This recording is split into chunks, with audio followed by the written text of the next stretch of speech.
People first organizations will win in the future of work. Your only real asset is your people. We all want purpose-driven work.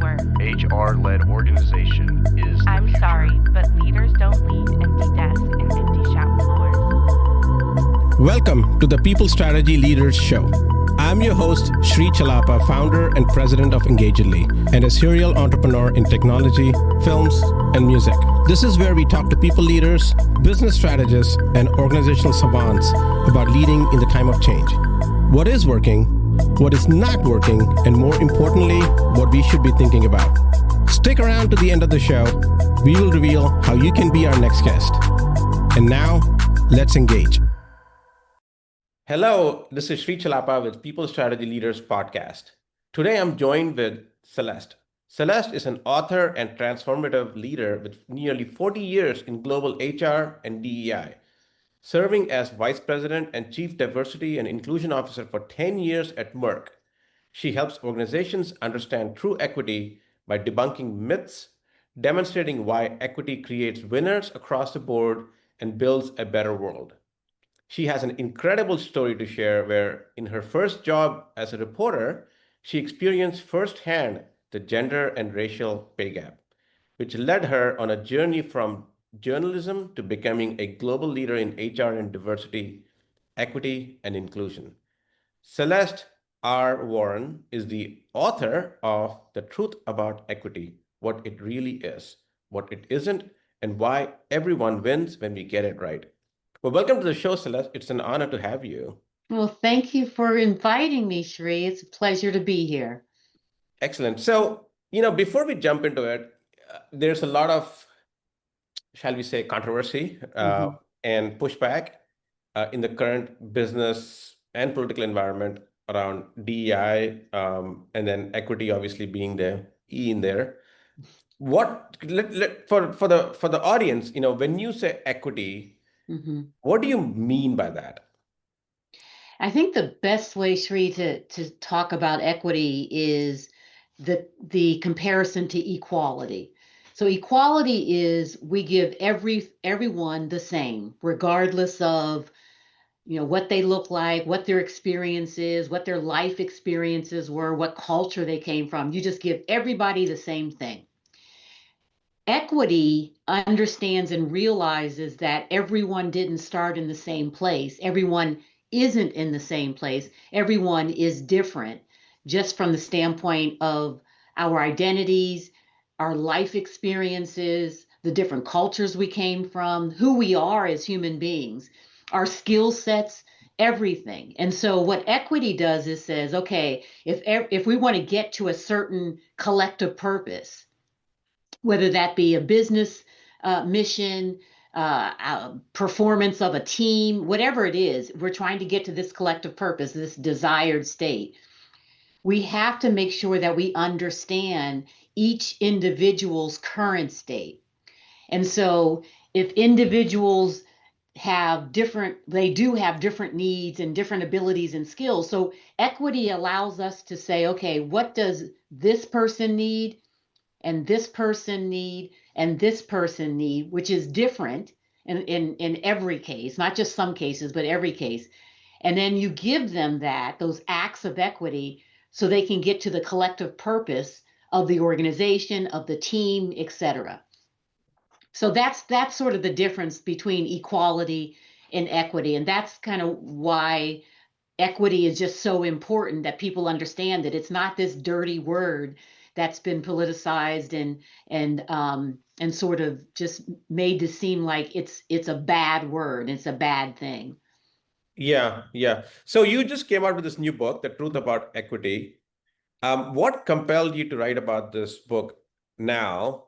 And then also, it would be helpful to understand, what is it about this book that is going to be communicating something that's new and different than what people have understood historically? No, absolutely. So what compelled me to write this book was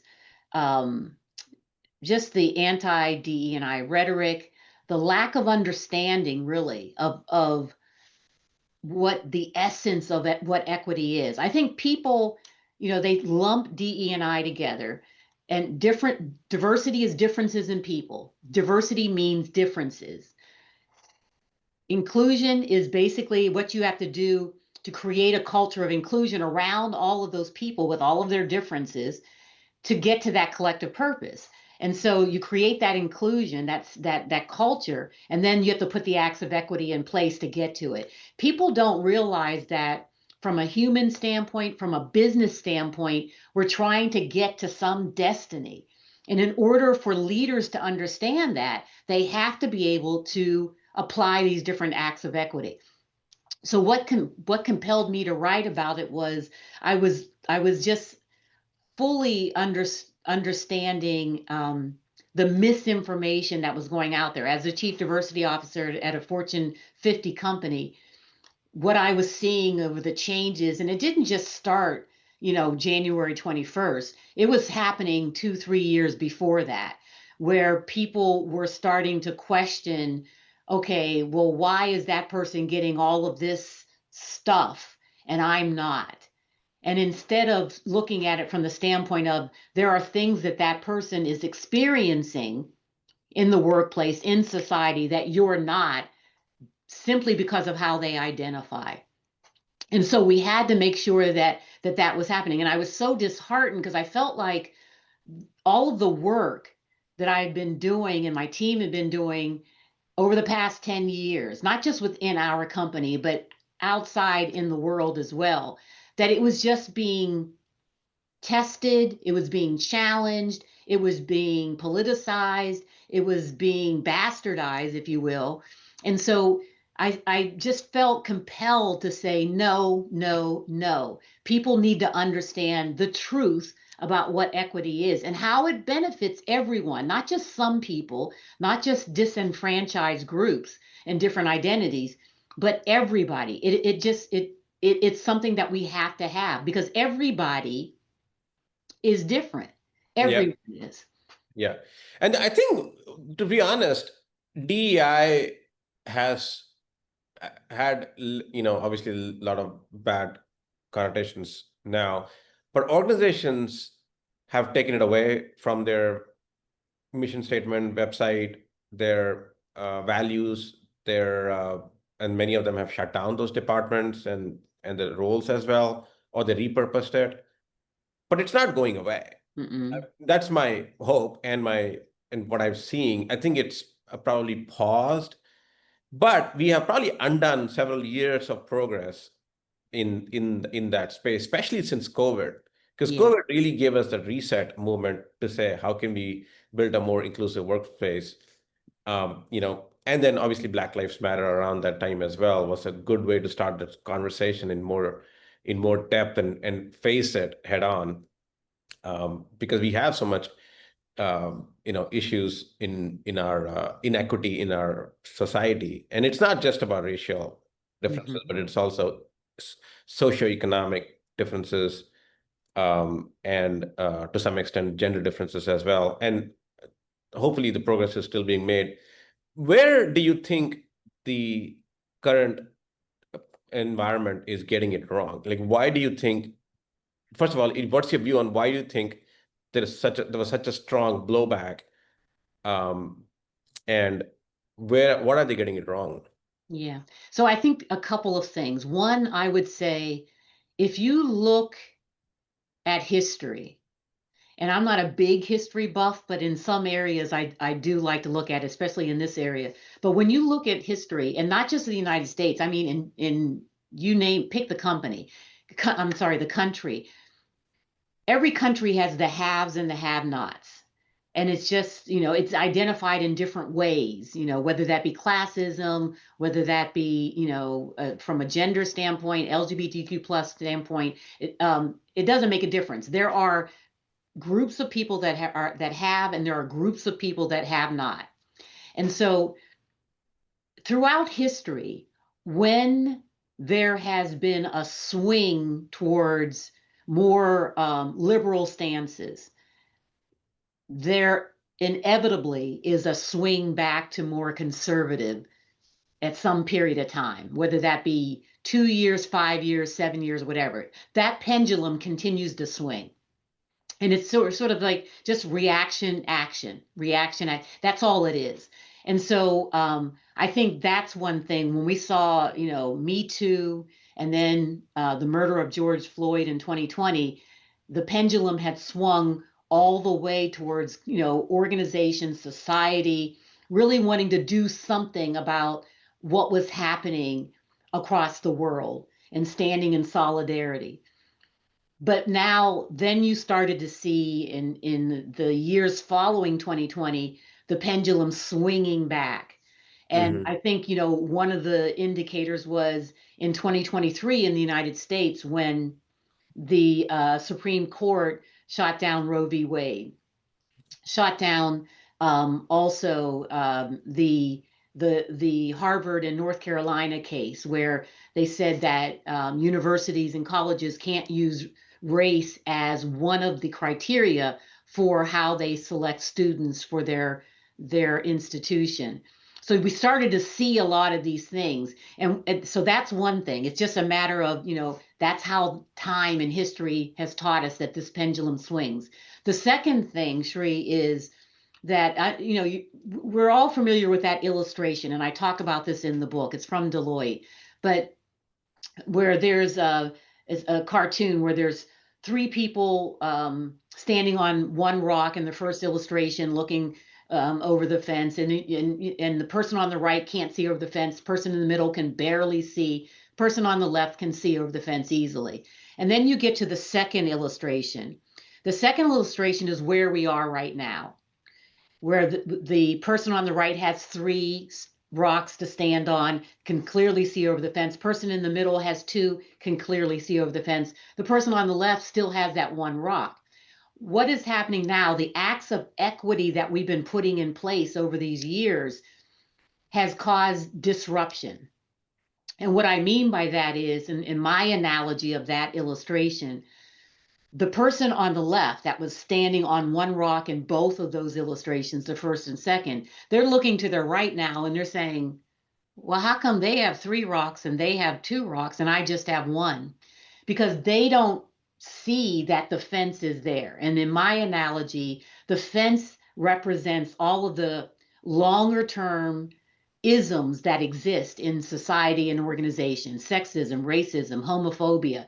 Those things built up over centuries and centuries and centuries. And those are going to take longer term strategies to tear that fence down.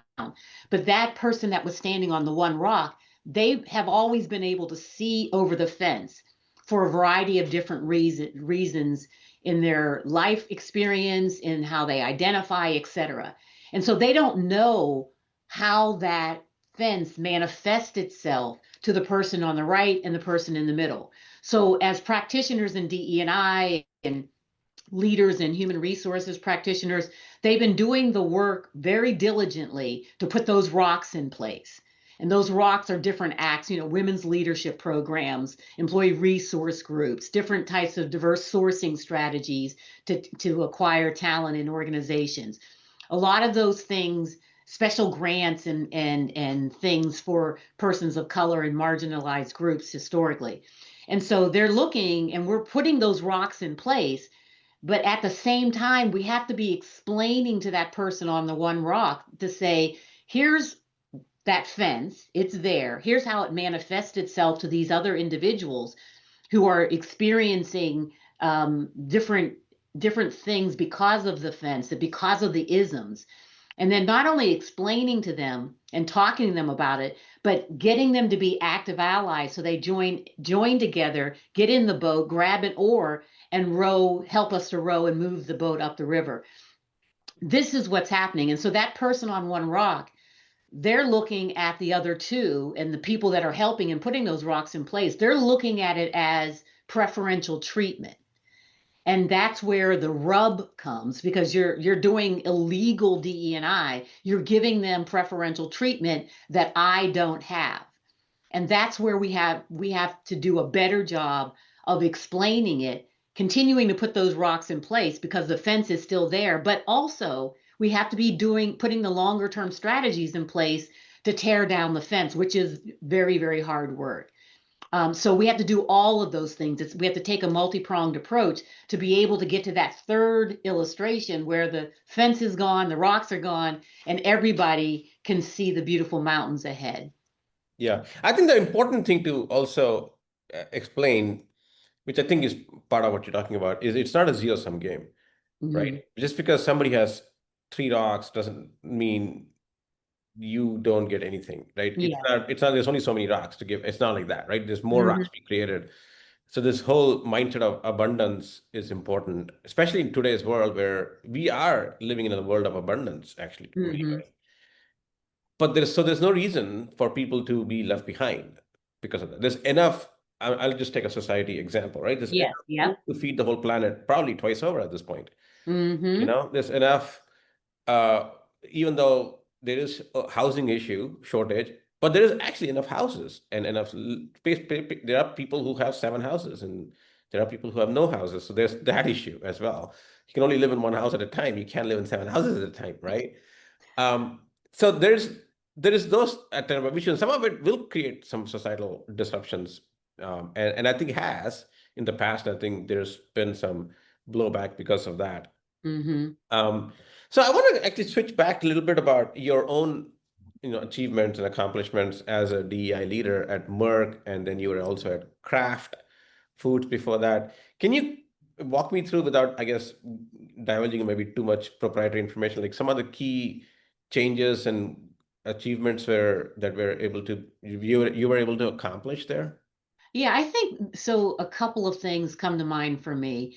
Diversity and inclusion was very much over the decades viewed upon as a US thing. That's a US problem. When I used to travel the globe, when I first got in this job 10 years ago, and I'd go to different countries and I would bring up the words diversity and inclusion, I'd get the hand in my face like, hey, that's a US thing. Don't bring that into our country. We don't have those problems. And so I had to sort of change the conversation so they could understand that, as I said earlier, every country has the haves and have nots. And if you don't understand it, then go pick up a book and understand the history of your country. Every country has those challenges. They have a history. And so make sure you understand that and then put some programs and policies and practices in place where there aren't that gap isn't there anymore. And so whether that be wealth, whether that be classism, whether that be economic, social, whatever it may be, you have to close the gap. And so the big thing for me was aligning and putting together a global strategy. So it was globally, it was an umbrella that the whole organization could wrap their arms around, but it was also locally relevant because people saw in each country what they can do to continue to drive inclusion and put equitable practices in place for their people. Yeah, yeah. I think that's so true because, I'm from India, Hmm. and India has a different version of this issue, right? And over there, it's caste. Your last name matters because your last name signifies where in the caste you are. Sometimes it's also about, and that's probably true for every country. Sometimes it depends on which college you went to, and so that's like, even if you are qualified or not, if you went to a certain college, then you get a special preferential treatment. That's probably true even in the US. If you went to an Ivy League versus a state school, you get a Hmm. different preferential treatment. So that problem exists everywhere, and I think we have to address that, because, like I said, there's enough for everyone, and so equitable society makes up for a better world. No, talking about that topic of better world, you said equity benefits everyone and makes for a better world. Like, can you explain a little bit more about the person standing on that one rock? Like, what is your motivational speech to that person who's standing in that one rock? Yeah, so I try to make it really, really easy so it isn't this big, complex thing that they don't understand. And so, an example that I give is in the space of persons with disabilities. If you think back a long time ago when everyone was just starting to get, iPhones, right? And whatever that was, 10, 11, 12, 15 years ago. Um, and one of the things, people who had a visual disability, they couldn't use the phone because they couldn't see the apps, they couldn't see all of this. And then voice augmentation, voice response was created, right, for persons that were visually impaired. And so fast forward, that was something that was created for a group, an identity of people because they were disabled. Now, what do we have today? We have Siri, we have Alexa, we have Google, we have this, we have that, we have all of these different things. And that started out with something that benefited a very small group of people who were visually impaired. And now we all use it. And so that's just an example of a very simple example of when we put those rocks in place for one group, and then it expands and it grows to where all of the groups can benefit from it and use it to sort of just elevate the landscape, because that technology elevated the landscape tremendously over the last over the years. So that's just I like to use that simple example because it's very simple, and it doesn't go into this big huge debate around societal issues or economic issues, because we could talk about housing situation, we could talk about education, we could talk about all kinds of different things, in the workplace. When you have a team that you're a manager or you're a leader and you have a team of 10 people and you're struggling to produce the output that your management is telling you need to produce, and you have to look at this team. If you're looking at that team like, okay, I'm just going to give them all one rock, you're not going to optimize the team.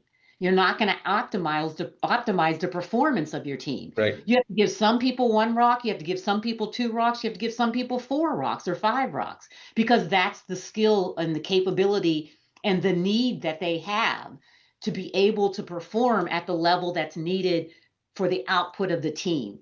And when the team succeeds, everyone succeeds on the team. So those are just a couple examples. And depending on who I'm talking to, I like to keep it simple because they need to understand the importance of equity and why it does benefit everybody in the long run.